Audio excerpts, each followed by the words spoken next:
alguém se aproximasse do nosso visitante para levar a Bíblia até eles, para que eles pudessem ler também, tá bom? É os Filipenses 2:8.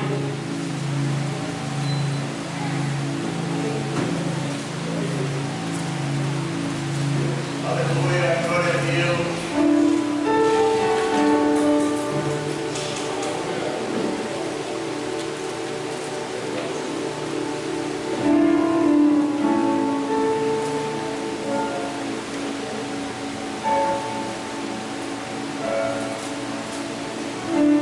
Eu vou ler Filipenses 2, do 6 na sequência, tá?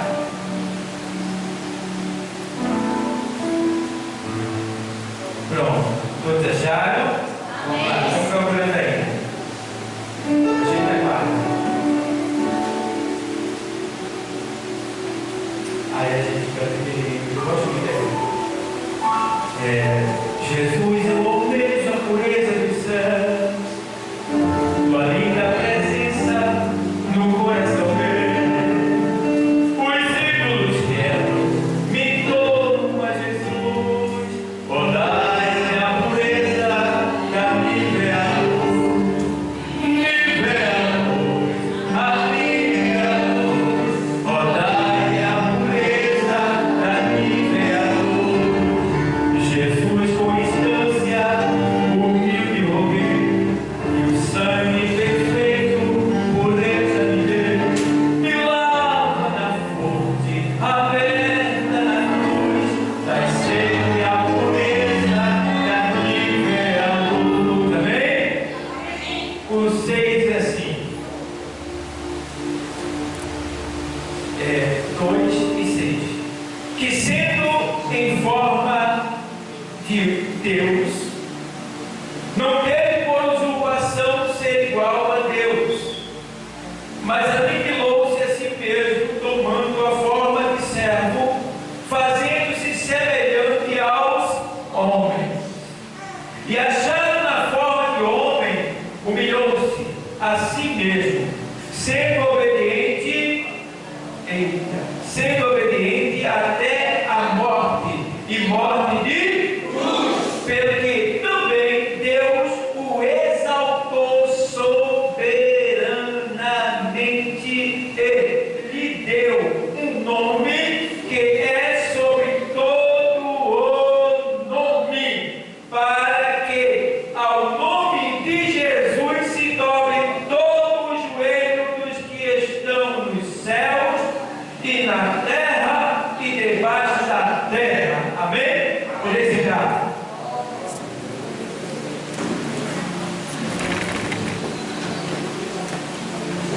Glória a Deus. Amados, nós estamos no culto denominado culto de ceia do Senhor. Ceia do Senhor. Este culto é um culto imperativo, porque é um culto que foi ordenado pelo Senhor, estabelecido pelo Senhor, constituído pelo Senhor. E este culto, ele não é só um culto ordinário, mas um culto extraordinário. Por quê? Porque ele não é só um culto, ele é também um memorial. Ele é um memorial, tá? Ele é obrigado a ser lembrado. Ele é feito para que a gente se lembre. É Deus marcando, colocando um marco para que a gente se lembre daquele momento em que o filho dele morreu. Então, tem um dia em que a sua igreja se reúne para se lembrar daquele dia em que o Senhor tomou a decisão de morrer em nosso lugar. Então, por isso ele merece ser lembrado e honrado pela sua igreja. E aqui, nesse texto de Paulo escrevendo aos Filipenses, a igreja de Filipe, ele deixa bem claro que Jesus ele veio sendo Deus, mas com uma forma de homem. Com uma forma de homem. E como homem, ele não usou os seus poderes de Deus. Não. Porque se ele usasse os seus poderes de Deus, Satanás ia dizer: o homem não pode fazer isso que você fez,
vencer Satanás.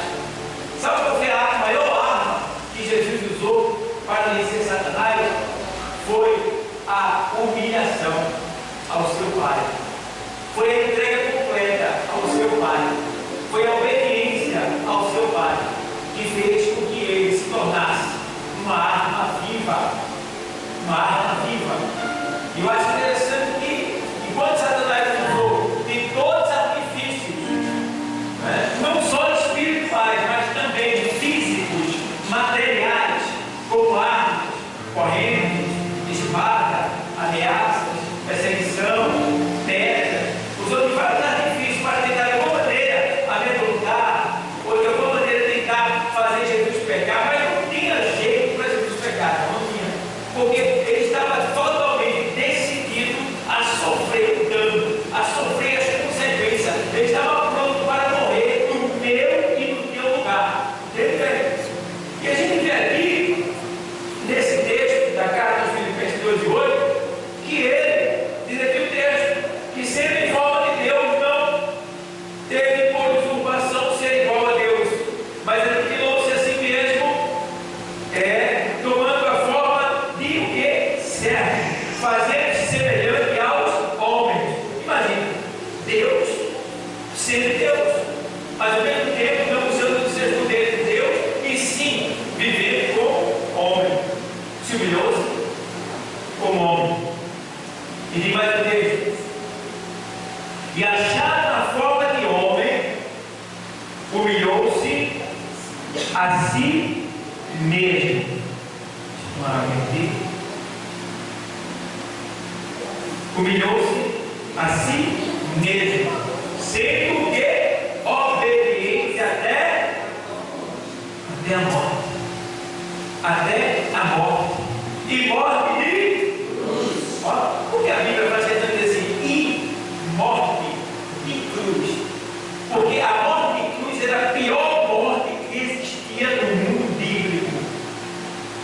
Era a morte onde era imputada ali todo tipo de dor, de angústia, de aflição que o ser humano poderia sentir na face da terra. Tudo estava ali na crucificação.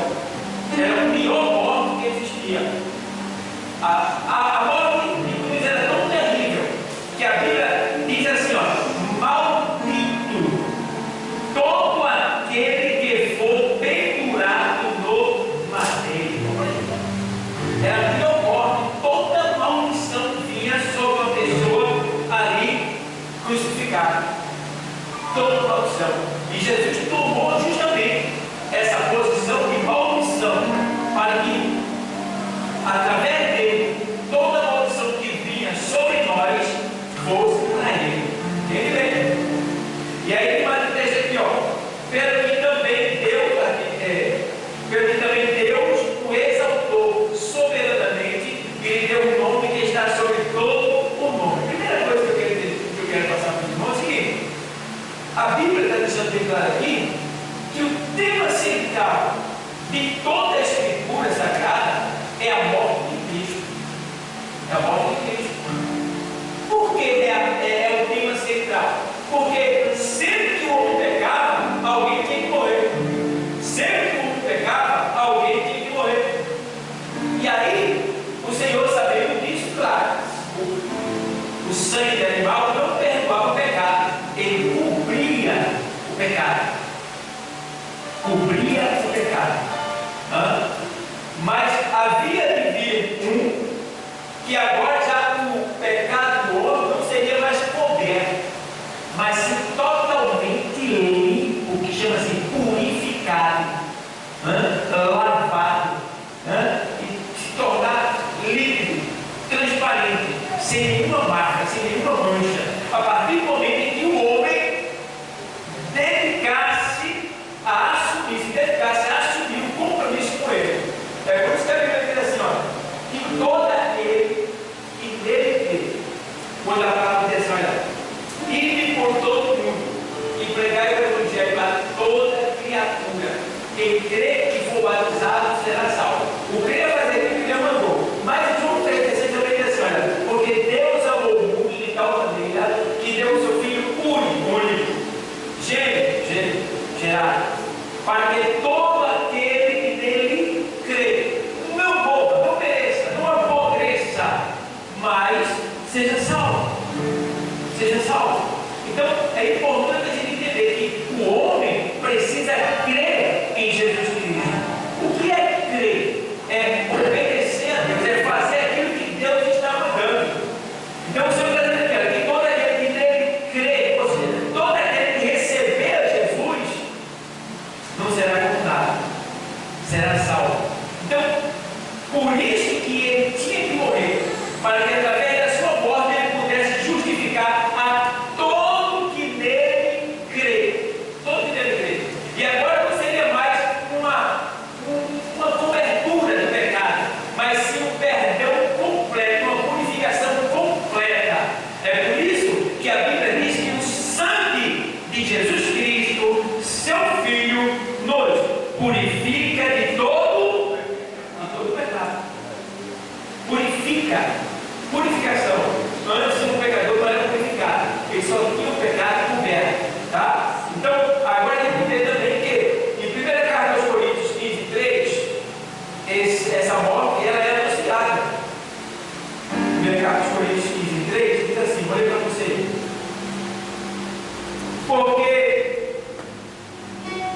Porque primeiramente vos entreguei o que também recebi, que Cristo morreu por nossos o quê? Pecados, segundo o quê? As Escrituras, tá vendo? Que toda a Escritura, ela fala, ela menciona, né, acerca da morte de Cristo.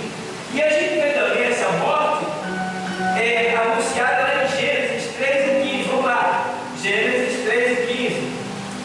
Vou ler para você. Quando o homem caiu, o homem pecou, perdeu a santidade, Deus agora, segundo os seus propósitos, ele tem que agora efetuar um sacrifício de morte para pagar o preço do pecado de Adão e Eva, pessoal. E aí o que é que Deus faz? Deus pega o cordeiro do Éden e ali derrama o primeiro sangue na terra, como sacrifício de oferta pelo pecado de Adão e Eva. Vem só. O animal não tinha culpa de nada, mas pagou o preço. Então ali era uma ação provisória para que Adão e Eva, ao morrer, eles não fossem para o inferno. Então Deus vai lá e faz aquele sacrifício em prol do pecado de Adão e Eva, usando aquele cordeiro, que também aquele cordeiro simbolizava o quê? Cristo. Era Deus dizendo que Deus iria sacrificar o cordeiro para perdoar o pecado, para purificar o pecado de toda a humanidade. É por isso que João, quando teve a visão de Apocalipse, ele disse: olha, eu vi o cordeiro como havendo sido morto lá na eternidade. Ou seja, Deus já tinha preparado tudo e mostrou para João. E agora está aqui em Gênesis 3:15, quando o Senhor diz assim: olha, 3:15. E porém inimizade entre ti e a mulher, e entre a tua semente e a sua semente. Esta te ferirá o calcanhar, esta te ferirá a cabeça, e tu lhe ferirás o calcanhar. Veja bem, e porém inimizade. E a mulher disse: multiplicarei grandemente a tua dor e a tua conceição, que é a gravidez, é a tua conceição. Com dor terás filhos, e o teu desejo será para o teu marido, e ele te dominará. Então, veja bem, ao mesmo tempo, o Senhor diz aqui, deixa eu adiantar, que da semente da mulher nascerá, que a gente viu aqui, né? E da semente da mulher, aqui ó, no 3, aqui, isso aqui, verso, então o Senhor, verso 14, então o Senhor Deus disse à serpente: porquanto fizeste isso, maldita serás, mais do que todas as bestas e mais que todos os animais do campo. Sobre o teu ventre andarás, e pó comerás todos os dias da tua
A vida, a força já foi. Então aqui a gente está vendo bem claro que a morte do Senhor foi anunciada desde o Éden. E a promessa de Deus que o Senhor, seu Filho, Jesus Cristo, ele reinaria e nos purificaria, nos daria de volta à vida novamente, está aqui, nesses desejos que vem também ainda. Aqui em Êxodo 12:3, quando ali vai ser constituído o que? 12:3, a Páscoa. É quando o Senhor liberta o seu povo do Egito. Diz assim, ó: falai a toda a congregação de Israel, dizendo aos 10 deste mês, tome cada um para si um quê? Cordeiro, segundo as casas dos pais, um cordeiro para cada casa. Mais uma vez, falando do cordeiro, deixando bem claro que vai ser necessário sacrificar um cordeiro, a morte do cordeiro. E aí a gente vê ainda esse texto se aprofundando, quando João Batista lá no Evangelho escrito de Mateus, no capítulo 3 da sequência, quando ele está batizando, e aí vai passando Jesus, e aí João Batista olha para Jesus e para o seu discípulo, e diz para o seu discípulo: eis aí o Cordeiro de Deus que tira o pecado do Eita. Até então, no Antigo Testamento, estavam os cordeiros, animal, cordeiro. Mas agora, quando chega o Novo Testamento, agora já não era mais um animal, era quem? O Filho de Deus. Agora João olha para os seus discípulos e diz: um cordeiro, um carneiro, um boi, alguma coisa. Não, então olha aí, vocês estão comigo, chegou a hora. Chegou a hora da gente ser justificado, chegou a hora da gente ser salvo, chegou a hora da gente ser totalmente purificado, livre de nossos pecados, da nossa culpa, da nossa condenação. Chegou a hora da gente ser liberto verdadeiramente. Por quê? Eis aí o Cordeiro de Deus. Eita. Porque os cordeiros que eram sacrificados não eram de Deus, eram criados de ser que era criado e servado lá no quintal para ser sacrificado no final do ano em prol dos pecados. Mas agora já não era de cordeiro criado, cordeiro do homem, não. Agora era cordeiro de Deus. Cordeiro de Deus que tira o pecado do mundo. E aí a gente vê agora que aonde aconteceu, irmão, o primeiro pecado? O primeiro pecado, por incrível que pareça, aconteceu no céu. Aconteceu onde? Aonde, igreja? Aonde, igreja? Meu Deus! Aonde aconteceu o primeiro pecado, igreja? Vocês estão com medo de falar. No céu? Vamos ver esse pecado como foi? Ezequiel, vamos ver lá, Isaías 14:13.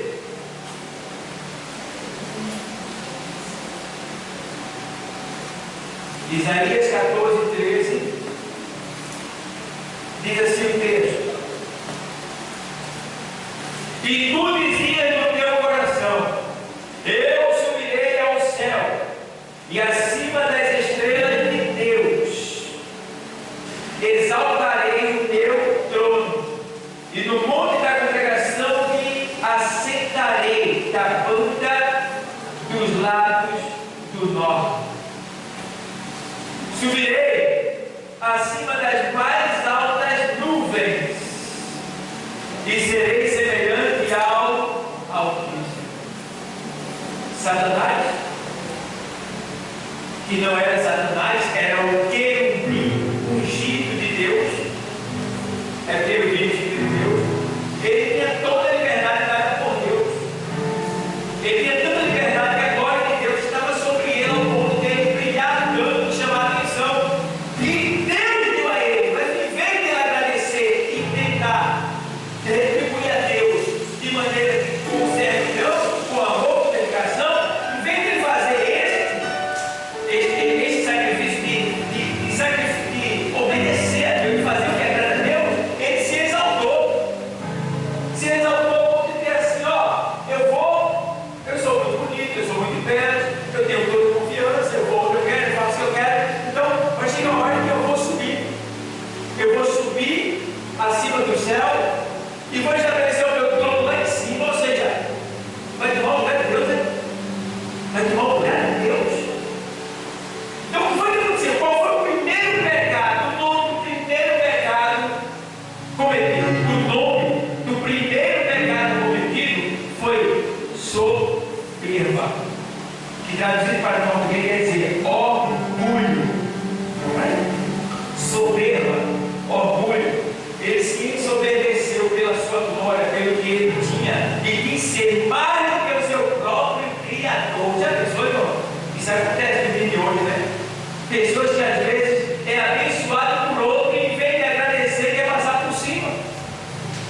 Está entendendo? É perigoso isso. Cuidado, não deixe que o orgulho tome o seu coração. Não deixe que a soberba tome o seu coração. Porque uma das virtudes que mais agrada a Deus é o inverso da soberba, que é o quê? Humildade. O inverso da soberba, humildade. Que foi justamente esta arma que Jesus usou, porque os judeus aguardavam o Messias montado num cavalo branco, armado com o exército, para livrar Israel. E aí vem um homem sem arma nenhuma montado no jumentinho. Vamos aí, isso é o Messias? Está diz aí? Isso é o Messias? Está entendendo? Humildade foi a arma que ele usou. Por mais que Deus te dê, cuidado, não seja soberbo, não seja orgulhoso, seja humilde. Humildade é uma virtude, uma qualidade de vida que agrada a Deus. E quanto mais humilde o homem for, mais Deus vai abençoar. Porque lá na primeira epístola de Pedro, capítulo 5, versículo 6, na sequência, diz assim: que Ele aborrece a soberba. Lá diz assim, olha, porque Deus, Ele resiste aos soberbos, mas dá graça aos humildes. Aí, Deus resiste aos orgulhosos. Quanto mais orgulhosa a pessoa for, mais Deus resiste àquela pessoa. Imagina, Deus resistindo a uma pessoa. Deus resiste. Mas Ele dá graça aos humildes. Então, humildade é uma qualidade que Deus ama, que Deus agrada e que Deus abençoa cada vez mais. E é isso que nós devemos ser. Não é porque você tem um carro, uma posição, um título, um status, uma posição financeira elevada, que você vai querer ser mais do que os outros. Não, você vai estar perdendo com isso, porque não existe ninguém maior do que ninguém. Todos nós somos iguais perante Deus. E não é porque você tem dinheiro no banco, tem uma conta bonita, tem um carro bonito, tem uma casa mais bonita, que você é mais do que eu. Não é. Você pode ter uma conta, pode comprar mais coisas do que eu, pode ter alguns privilégios que eu não tenho, mas diante de Deus, nós somos iguais. Então, por isso que nós devemos ser humildes, tá bom? Deus está falando hoje para a gente, quer você ser humilde, é porque possivelmente tem alguém aqui que está sendo orgulhoso. Aqui ele não vai igual. Meu querido aqui está sendo orgulhoso e correndo o risco de ser soberbo. Tá? E o orgulho, a Bíblia diz que a soberba precede a ruína. Todo mundo que ensoberbece, que se orgulha, está chamando para si a ruína. Porque quem se ensoberbece e quem se orgulha, despreza a honra de Deus, porque Deus é humilde. E quando você despreza a honra, a Bíblia diz em Provérbios que quem despreza a honra se abraça com a morte, ama a morte. Então devemos ter cuidado para sermos cada vez mais humildes. Eu preciso ser mais humilde. Eu preciso aprender a ser humilde. E eu nunca vou poder dizer que eu sou humilde. Porque se eu disser que sou humilde, eu já estou sendo soberbo. Eu já estou sendo orgulhoso.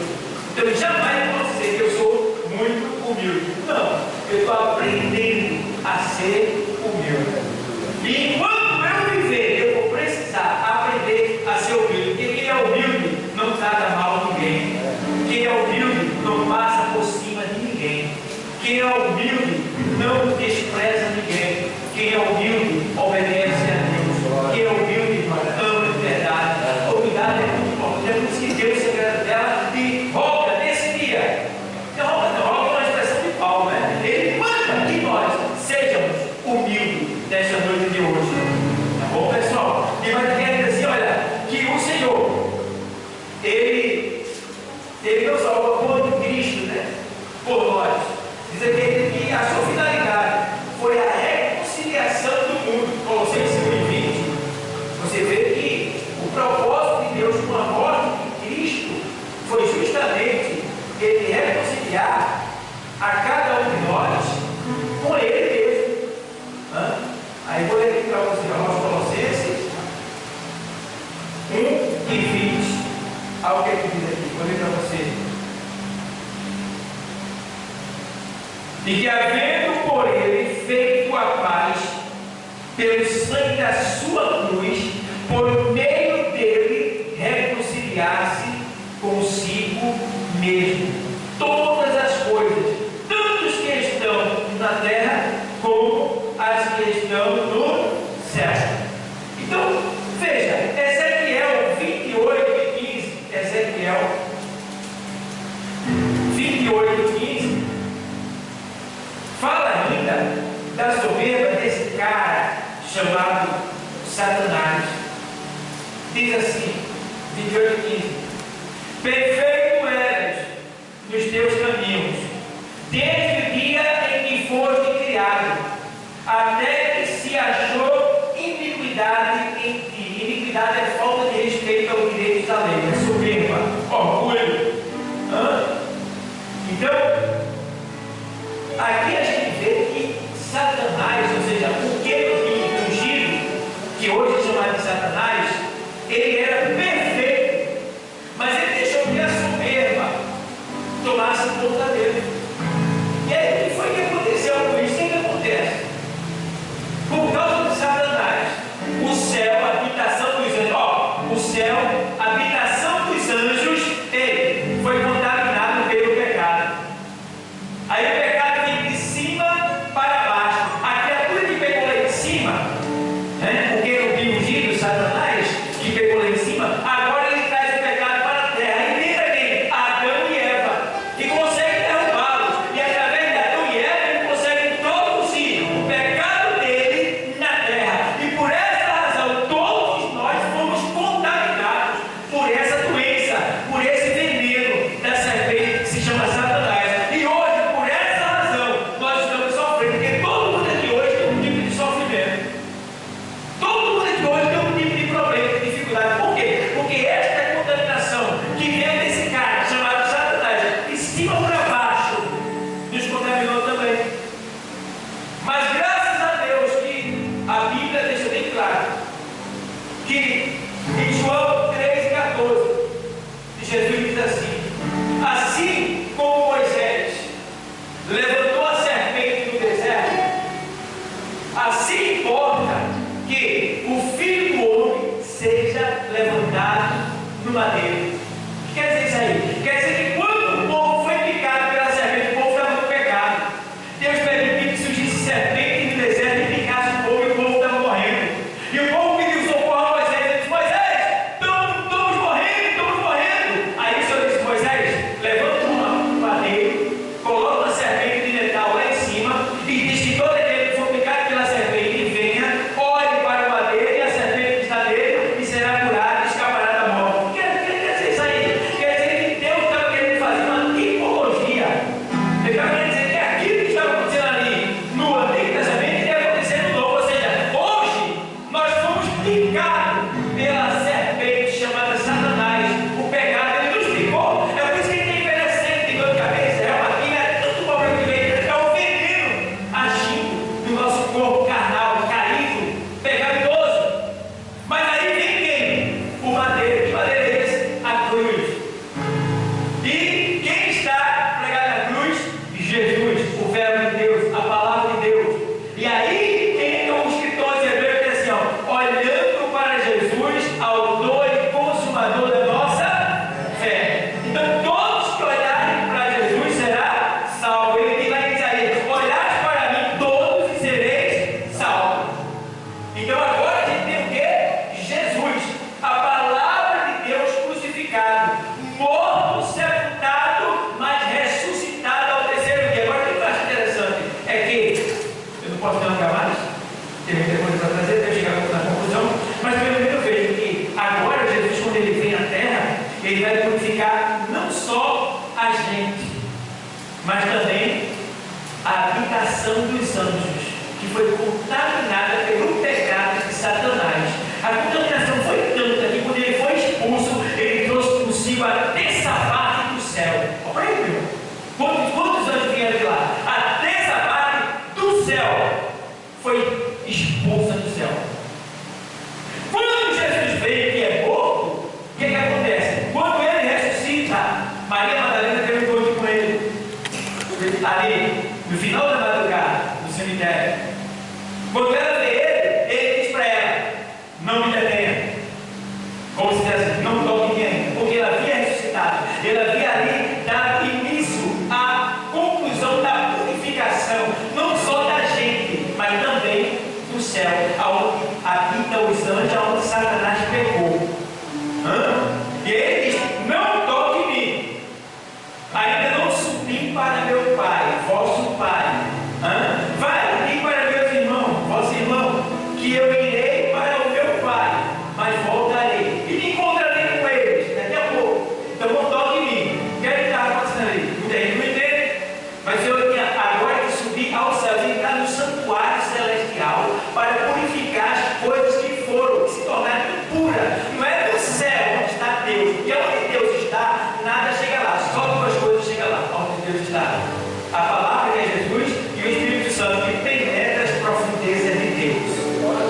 Agora, mais para cá, nos céus, está quem?